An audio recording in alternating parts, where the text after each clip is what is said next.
Hello guys, it's Mir and welcome back to my channel. So for today's video, grab a snack kasi marami akong kukwento sa inyo. Marami akong chika kasi nga diba ang tagal natin nawala. 3 years tayong wala here sa YouTube. So I'm gonna do a life update. I'm gonna spill the tea. So kung tuloy kayo sa bayan, gusto ko ng fries tsaka ice cream. Favorite ko yun. Anyway, before we proceed with the video, I would love to have you as a part of my Miracle fam. So make sure to subscribe and click the notification bell beside it so you'll be notified every time I post a new video.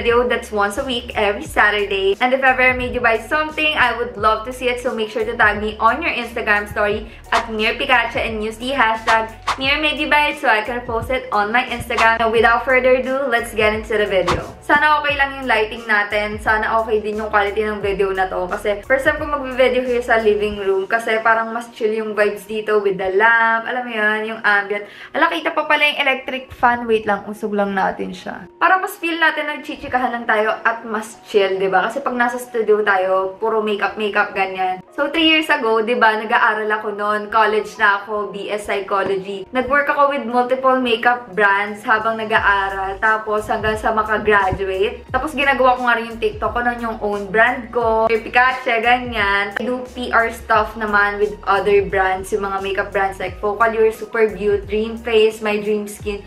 Lahat yun, sabay-sabay. Hanggang sa nakagraduate na ako ng college. Yes, nakagraduate na tayo ng college, guys! Woo! Bachelor of Science in Psychology. Ayun natapos ko sa KABSU at scholar ako doon. Wala akong binabayaran na tuition actually. Hanggang sa makagraduate ako, walang binabayaran si mami na tuition. Talagang baon lang, ganun. At nakagraduate din ako with honors. Ano, nakakariya? Totoo ba yan? Pero totoo guys, graduate ako as cum laude. So, thank you so much, Lord, for the dunong. Hindi ko graduate. Eto na! Ever since nag-aaral ako, pangarap ko na talaga magkaroon ng iba-ibang hair color. Like blonde, magpabalayage, highlights. Nung hindi na pumapasok sa school kasi nga nag-pandemic, diba? Ang ginawa ko, nagpabalayage si ate mo. Highlights. Kasi nung pandemic, sobrang uso yung mga balayage. Doon ako nag-start, tapos naging blonde hair din ako. Grabe, sobrang puti na blonde. Nag-pink hair ako, tapos nag-DIY ako, girl. Violet, purple. Tapos na naisip ko, ay parang gusto ko na ulit bumalik sa natural color ko, natural self. Nagpa-color ulit ako to dark brown. Pero naisip ko ulit, ay gusto ko ulit mag-explore. Kasi nga si Andrea Brillantes, nag-ginger hair nun. Eh, sobrang ganda sa kanya. Tapos nag-feeling ako, baka bagay din sa akin. Ayun, nagpa-ginger hair si ate mo. Tapos nagbabang siya. Ang dami nangyari, diba? Pero now, I'm back to my natural hair color, which is almost black talaga yung hair ko. I'm taking care of it, kaya ganyan na siya. Pero naka-plancha ako today. Pero grabe yung in-improve ng hair ko. Kasi nung nag-blend ako, grabe, ang tsaka niya talaga. Nag-explore ako ng maraming hair colors. Tapos na ako sa era na yun, I think. Kaya back to natural hair color na tayo. So, nung nakagraduate na ako, nag-decide na kami ng Dalton na it's time to move out.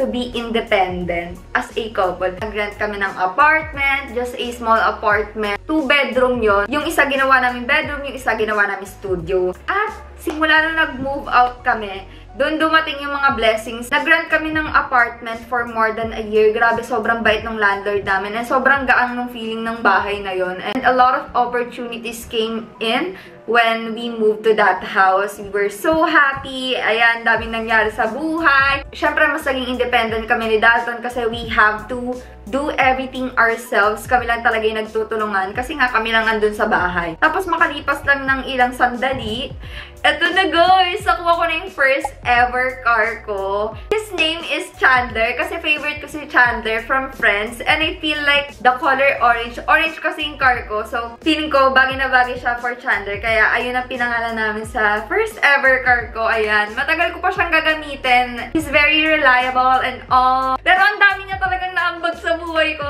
Alam niyo kung bakit ako bumili ng car? Kasi there was this one time na papunta kami ng MOA. Tapos sobrang lakas talaga ng ulan. Girl, basang-basa na kami. Tapos nag-iipon-ipon ako. Mahilig talaga ako mag-ipon. Kahit dati pa, nag-aaral pa lang ako kaya nakakagawa ka ng hauls. Kung nakikita yung mga hauls ko na yon, pinag-iipunan ko lahat ng mga pinambibili ko doon. Di kasi ako nangingi kay mami ng mga pambili ko ng mga ganun. Talagang iniipon ko lang siya kung ano yung kailangan niya ibigay sa akin, yun lang. Tapos kung meron akong gusto, ipunin ko yun from that budget na binibigay niya sa akin every month. Kaya nadala ko siya hanggang sa adult life. Mahilig ako mag-ipon. Kaya maganda rin talaga guys kung ano yung binibigay ng parents nyo sa inyo, like, make the most out of it. They're also trying their best to provide, diba? Kaya, kung ano yung binibigay nila, magpasalamat tayo. At matuto tayo mag-ipon-ipon kahit mga bata pa lang tayo. Ganon. So, after ko makabili ng car, sobrang saya ko noon. Ayan. Syempre guys, thank you so much kasi dahil yan sa panonood nyo sa akin sa TikTok, sa pagsusupport nyo sa akin, kaya nakapag-collab ako with those brands na alam mo yun, binavalue yung craft ko na to the point na binayaran nila ako, di ba? Sobrang thank you and thank you so much to all of those brands. Alala ko like Focalure, yan yung mga first ever brands na naniwala sa akin. Focalure, Maybelline. Thank you so much. PPR work pa rin ako noon, nung mga time na yun. Grabe, halos buong araw ako nag-work, ganun siya. Pero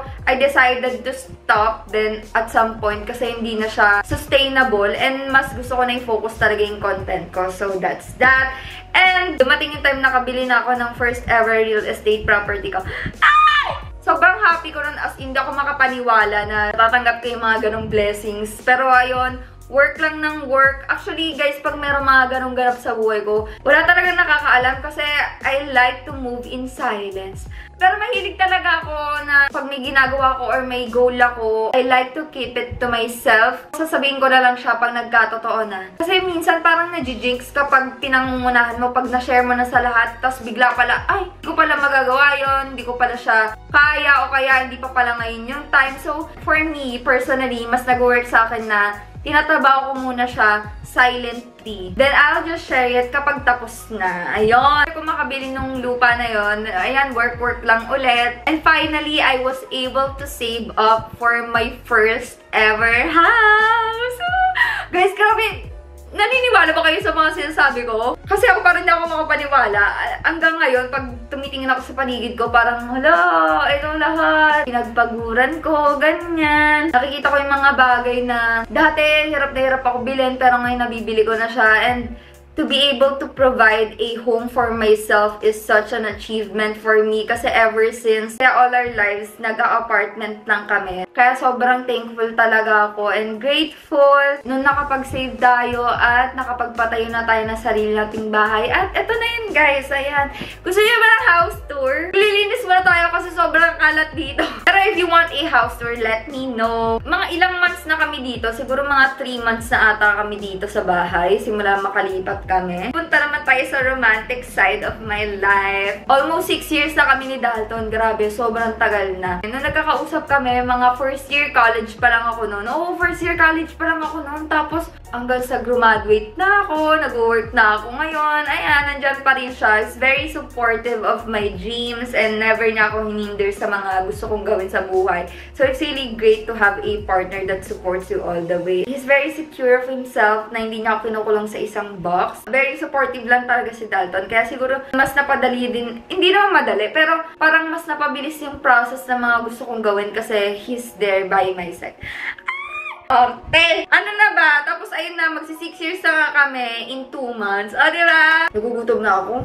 Parang ina-acid na ako ngayon. Pero ituloy na natin yung chika na to. Punta na tayo sa travel. Kasi dati, diba, nag-vlog ako nun. First time ko talaga makapunta ng beach. And ang saya kasi na-vlog ko yung experience na yon sa Puerto Galera. Kung naalala nyo pa yung vlog ko na yun. Grabe! Yung boses ko parang ang liit-liit pa, ganyan. Kasama ko nun yung mga friends si Dato, na friends ko na rin. Yun yung first beach na napuntahan ko. Tapos, after nun, nakapag-Boracay ako. Tapos, nakapag-Palawan. El Nido, Palawan. El Nido. Tapos, Cebu. Siyempre, pag pumunta ka sa mga places na yun, di ba, maraming beach. Like sa Boracay, meron sila nung White Sand Kineme. Mag-island hopping ka, mga Puka Beach. Maraming ibang-ibang beach. So, basically, marami na tayo napunta ang beach.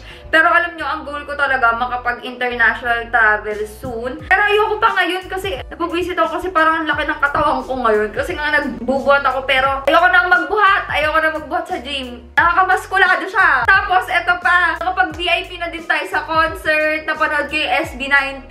Oh my gosh, pumunta ako doon na ang bias ko si Justin. Lumabas ako na bias wreck na. Bias wrecker ko si Josh Cullen. Super proud ako sa... Wala mo kilala. Pero super proud ako sa band. Boy band! Hindi, boy group na yan, SB19. Kasi diba, they started from the bottom. Now they're here. Ganon! Nai-inspire ako sa kanila. Bukod dyan, sino mag-aakala? Sino mag-aakala na magiging fan ako ng Twice? Diba? Diba hindi naman ako super into K-pop, pero wala na, influensyahan tayo ni Dalton. Nagpakapagod kami. Pumila kami 2 beses. Nag-overnight kami sa SM para lang makabili ng ticket ng Twice. And it was so worth it. Guys, na-high ako sana. Wag kayo. Kasi ang kulit-kulit ko nun, yung mga tao, mga naka-phone sila. Tapos sabi ko, I'm gonna leave this moment na hindi ako nagpo-phone, yung part na yon. Tumalon-talon ako nang nakaupo pa rin ako sa seat ko. Alam niyo, para lang mapansin niya ako. Kasi bawal tumayo talaga eh. Tapos ay nag-high siya sa akin. Tapos si Dalton, pinline siya ni Nina. Oh, diba? Iyak-iyak ako nun habang nagpa-pop-pop-pop. Sina yun? Umiiyak ako habang nagpa-pop-pop-pop siya. Kailan ko kaya sila ulit makikita. So, yan na yun sa concert. Tapos, alam niyo na, dito sa YouTube, sino ang mga icons ko. Sila Ray Hermar, si Mama Ho John Ray. Ayan, I really love them. Tony Sia. And guys, na-meet ko na sila. Isa-isa na-meet ko na sila. Sino mag-aakala, diba, na mamimit ko rin para sila that soon. Kasi I've always known in my heart and in my mind na one day makikita ko rin sila sa event. Gaya, pero hindi ko ay nakala na ito na pala yung time na yun. Na-meet ko si Ray. Ayan, may picture kami. Na-meet ko siya sa EC event. Sobrang shock na shock ako noon. Si Ray, parang alam mo yun. Si Ray yun! Ayan, nagpa-fangirl siya. I really love Ray. Nagsisimula pa lang siya, andyan na ako. Namit ko na rin nga si John Ray. Ayan yung picture namin. Sobrang bait niya. Grabe, sobrang humble. All of them, guys, itong mga namit ko na mga YouTubers, sa mga OG talaga, sobrang humble nila. Tapos si John Ray, sinabi ko sa kanya, I trust your recommendations, your videos. Ginanon ko siya. Tapos sabi niya, I trust yours too, girl. Gumanon siya. Sabi ko, hala! Tapos nung tinawag ko siya nun, sabi ko, parang gumanon ako, Miss John Ray, ganyan. Tapos sabi niya, Miss Mer, gumanon siya. Like, sabi ko, you know my name. Kasi nagulat talaga ako, girl. Like, si John Ray, you know, si Mama Ho yan. Curls. And shoutout pala sa best friend ko dyan kasi sobrang love niya si Mama Ho, si John Ray. Ayan. Hi! Tony Sia, grabe. And si King Z, grabe sila. Sobrang bait. Sobrang bait, as in, ito yung picture namin, ayan. Tapos, na-meet ko din si Rai Velasco. Ito, parang recently lang siya sa MAC event. Sa MAC event, parang this year lang to. Ayan, hi Rai! Sabi ko sa kanya, pinapanood ko siya. Kasi sila, di ba, parang sila yung mga nagbablog-vlog here talaga sa YouTube. So, lahat sila mababait, TBH, guys. Wala pa akong na-meet na YouTuber na yung mga sinasabi nila horror stories. Kaya, ay! Si Chris Lumagi din pala, si Miss Chris Lumagi din pala, na-meet ko na. Ayan, sobrang humble, sobrang bait niya. As in, ayan yung picture namin. Move on na tayo. Ano na bang next? Nakikita niya naman niya sa Instagram ko na nakaka-attend ako ng event. Lagi ako na-invite as guest, ganon. Pero, meron 2 beses na ako yung mag-i-speak dun sa event. Kaya, sobrang thankful ako, guys. Sobrang kabang-kaba ako neto nung sinabi siya sa akin. By the way, this is with my dream brand, Maybelline. Grabe, alam niyo yan, Maybelline girl talaga ako. Wala pa man ako pambili ng Maybelline. Ramdam ko na yung connection namin ng Maybelline, kaya hinihiram ko lagi sa mga ate ko yan. Kasi sila yung may mga Maybelline makeup products. Bata-bata pa ako noon, ganyan. Wala pa talaga akong pambili. So, hinihiram-hiram ko na sa kanila. They invited me for 2 speaking engagements. My first ever speaking engagement was for Maybelline Sky High Lash Serum. Talagang ginagamit ko yun until now, and I would say effective siya. Girl, nakakahaba talaga siya ng lashes, and ginagamit ko rin siya sa brows ko. Grabe, sobrang tagal ko na nag-work with Maybelline, at di pa rin sila nagsasawa sa akin, kaya maraming salamat. Thank you so much! I really love the brand and the team behind it. And guys, naaalala nyo ba yung gumawa tayo ng Mojo Shakies? Diba yung pamangkin ko, kasama ko doon, si Shan? Ngayon, meron na akong 4 na pamangkin. Hindi ko na sila papangalanan for privacy purposes. So, ayun, na-recap ko na naman, I think, lahat ng mga highlights sa buhay ko within those 3 years na MIA tayo here sa YouTube channel natin. Again, alam ko lagi yung sinasabi sa inyo to, baka na-umay na kayo, pero thank you so much for supporting me, sa pag-follow nyo sa akin, sa panonood nyo sa akin, sa pag-comment nyo sa akin, sa lahat ng mga platforms na ginagalawan. Thank you Thank you so much. As in, sobrang na-appreciate ko kayo lahat. So, I think I'm gonna end the video here. Kumukulo na rin yung chat ko. Nagugutom na ako. But, I hope you enjoyed today's video. And if you did, please click the like button below. And you may also follow me on my Instagram account at Mirpikache and my TikTok account at Mirpikache. And most importantly, always remember that you're beautiful and capable of doing amazing things even if you think you're not. Bye!